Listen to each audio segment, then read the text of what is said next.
بیاں کیسے الفاظ نہیں ملتے. بسم اللہ الرحمن الرحیم. الحمدللہ المتوحد بجلال ذاتہ. یہاں تک ہماری گفتگو ہو چکی تھی. ٹھیک ہے. وکمال صفاتہ. آپ کو میں نے بات بتائی تھی کہ بجلال ذاتہ کہ یہ معنی بھی ہو سکتے ہیں بذاتہ الجلیلہ. کیا؟ تو اب وکمال صفاتہ کے معنی ہوں گے وصفاتہ الکاملہ. کیا؟ الحمدللہ المتوحد بصفاتہ الکاملہ. تمام خوبیاں اللہ کے لیے جو یکتا ہے، جو واحد ہے، جو متوحد ہے. کس میں؟ اپنی صفات کاملہ میں. کس میں؟ اپنی صفات کاملہ میں واحد ہے، یکتا ہے، متوحد ہے. بات ہے یہ ذہن میں رکھیے کہ صفات جمع صفت کی، صفات بری عز اسمہ کی آگے وضاحت آ رہی ہے کہ ان کے بارے میں اہل سنت کی فکر کیا ہے، اور پھر ان میں جو تقسیمات ہوتی ہیں صفات ثبوتیہ، سلبیہ وغیرہ، صفات ذات، صفات افعال، یہ تقسیم آگے چل کے آئے گی انشاءاللہ، وہاں پر ہم وضاحت کریں گے. بات ہے یہ ذہن میں. یہاں پر مختصر سمجھ لیں کہ شارحین نے کہا کہ یہاں پر صفات سے مراد صفات ثبوتیہ ہے. صفات سے مراد اصل چیز یہ ذہن میں رکھیں کہ ایک تو جس لفظ کی جس معنی کے ساتھ مناسبت ہو اس معنی کا ارادہ یہی بہتر ہے، اور بعض اوقات وہی لازمی ہوتا ہے. ٹھیک ہو گیا. نیز کلام کو تکرار پر محمول کرنے سے بہتر یہ ہے، جیسے ہم کہتے ہیں نا التأسیس اولا من التاکید. التأسیس اولا من التاکید یعنی تاسیس تاکید سے اولا ہے. الافادۃ خیر من الاعادہ. دوبارہ وہی بات کرنے سے نیا فائدہ زیادہ بہتر ہے. تو اب صفات سے مراد لے لی انہوں نے صفات ثبوتیہ. صفات سے کیا مراد لی؟ آگے جو فرمایا نعوت الجبروت، تو یہاں سے مراد لے لی صفات سلبیہ. کیا مراد لی؟ وہ بات مزید وہاں پر آ کر کرتے ہیں. بات ہے ہی ذہن میں. تو بے جلال ذات ہی یہاں پر بات ہوئی ذات کی. کس کی بات ہوئی؟ اس کے بعد ذات کی بات کے بعد مرحلہ آیا صفات کی بات کا. ذات کے بارے میں گفتگو کے بعد مرحلہ کس کا آیا؟ صفات کے بارے میں گفتگو کا. صفات دو طرح کی، صفات ثبوتیہ، صفات سلبیہ. کون سی؟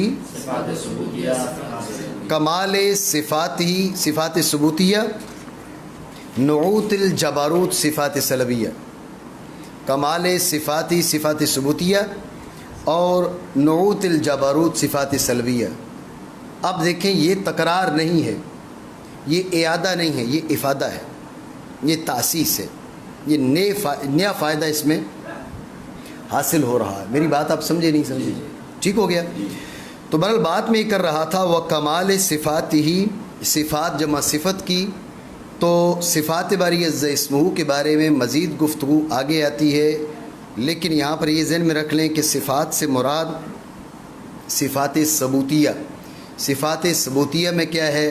صفات ثبوتیہ میں حیات ہے، علم ہے، سمع، بصر، قدرت، ارادہ، کلام. بات ہے یہ ذہن میں. اور جو تکوین ہے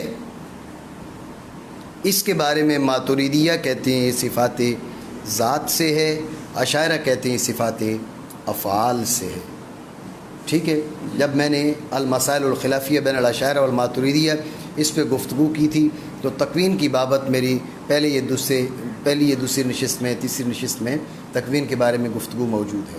پہلی میں تو نہیں ہے، دوسری تیسری نشست میں تکوین کے بارے میں گفتگو موجود ہے، بات ہے ذہن میں. تو لہٰذا تکوین کے بارے میں جو ماتریدیہ ہیں، ہم تکوین کو صفات ذات سے شمار کرتے ہیں، جبکہ اشاعرہ اسے صفات افعال سے شمار کرتے ہیں. بات ہے ذہن میں. اس پہ تفصیل سے گفتگو آگے آ رہی ہے. یہاں پر صرف آپ کو بتا رہا ہوں کہ صفات سے مراد صفات ثبوتیہ، کمال صفات ہی صفات الکاملۃ، وہ واحد ہے کس میں؟ اپنی صفات کاملہ میں. یہ توحید صفات کہلائے گی. یہ کیا کہلائے گی؟ بے جلال ذات ہی توحید ذات، کمال صفات ہی توحید صفات. ٹھیک ہے، بے جلال ذات ہی توحید ذات اور کمال صفات ہی توحید صفات. بات ہے ذہن میں. سوال ہونا چاہیے، ہوگا کہ وہ اپنی صفات میں واحد کیسے ہے، متوحد کیسے ہے. لیکن آپ نے اس کی صفت ثبوتیہ قرار دی حیات، تو اس نے انسانوں کو، جنوں کو وغیرہ ان سب کو حی بنایا. ٹھیک ہے، اس کی صفت ثبوتیہ اس کے لیے ہے علم، سمع، بصر، قدرت، ارادہ، کلام. تو یہ تو صفات مخلوقین بھی ہیں، تو توحید کیسے ہوگی؟ بات نہیں سمجھے؟ تو ذہن میں رکھیں، یہ صفات مخلوقین اگرچہ ہوں لیکن پھر بھی وہ اپنی صفات کاملہ میں واحد ہے، یکتا ہے، متوحد ہے. کیسے؟ صفات کا کمال، صفات کے کمال سے کیا مراد ہے؟ بات ذہن میں رکھیں. صفات کے کمال سے مراد ہے صفات کا عدم حدوث. ٹھیک ہے، صفات کا عدم حدوث، صفات کا، یہ آپ کہیں صفات کا دوام، صفات کا دوام، صفات کی عدم تناہی. آپ انہی دو چیزوں کو لے لیں. صفات کا کمال کیا ہے؟ صفات کا کمال ہے کہ صفات کا دوام. صفات کا کمال کیا ہے؟ صفات کا دوام. اور صفات کا کمال ہے صفات کی عدم تناہی. جو مخلوقات ہیں، توجہ رکھیں، مخلوقات کی صفات میں دوام ہے؟ خود مخلوقات میں ہی دوام نہیں ہے.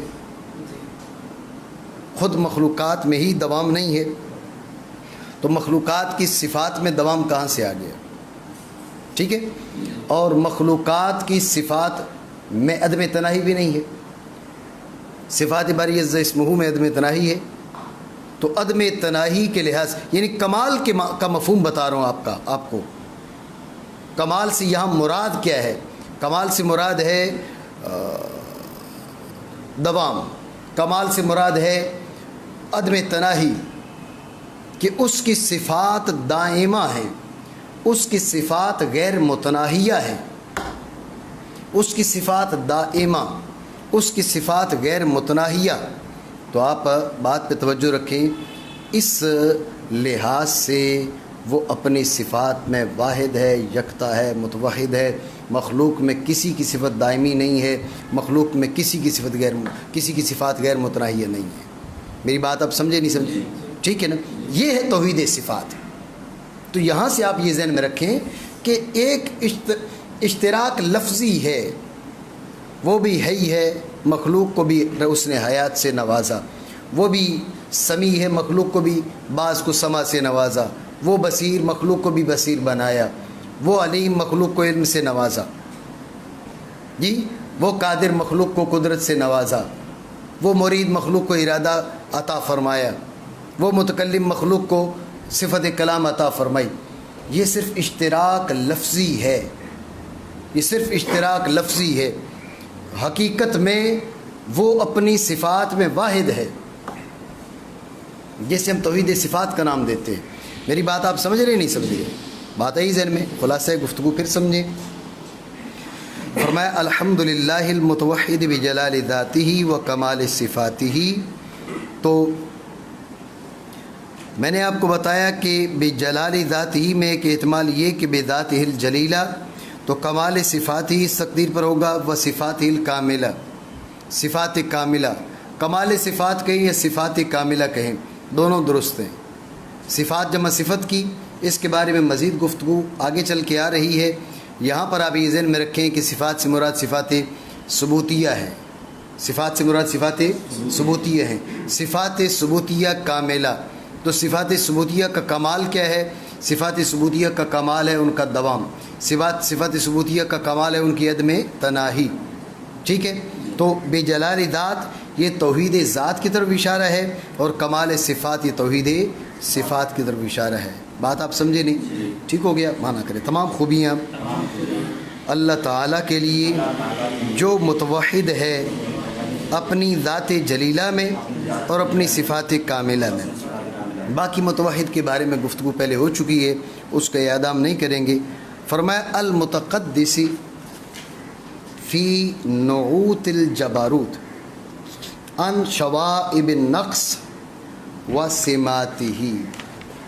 المتقدس تقدس سے، تقدس کے بارے میں زیادہ تفصیل میں جانے کے بجائے آپ یہ ذہن میں رکھ لیں، تقدس کے معنی ہیں تطہر۔ تقدس کے معنی کیا ہیں؟ ٹھیک ہے۔ المتقدس کے معنی ہو گئے المتطہر۔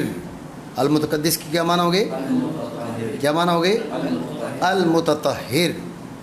المتطہر فی نعوت، نعوت جمع نعت کی، نعوت کس کی جمع؟ ذہن میں رکھنا جباروت یہ لفظ، یہ صیغہ مبالغہ ہے جبر سے۔ کس سے؟ جبر، جیسے ملاکوت، عظموت، ٹھیک ہے نا؟ اسی طرح جباروت، یہ جو صیغہ نا فعالوت، کیا؟ فعالوت، یہ اس میں مبالغہ ہے۔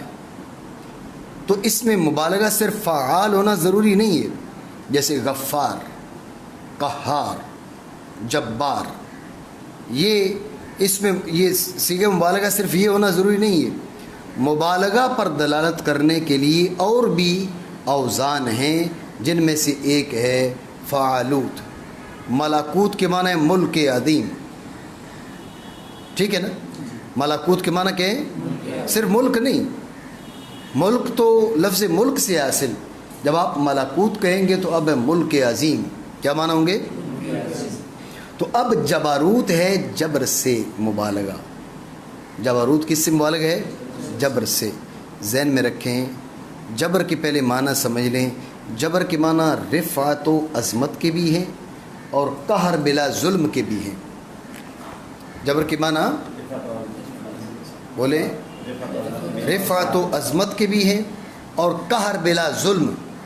ایک تو قاہر ہو نا تو معاذ اللہ ساتھ ظالم بھی ہو، یہ ان اللہ لا یظلم الناس شیئا، ظلم وہاں پر محال ہے، ذہن میں رکھیے گا۔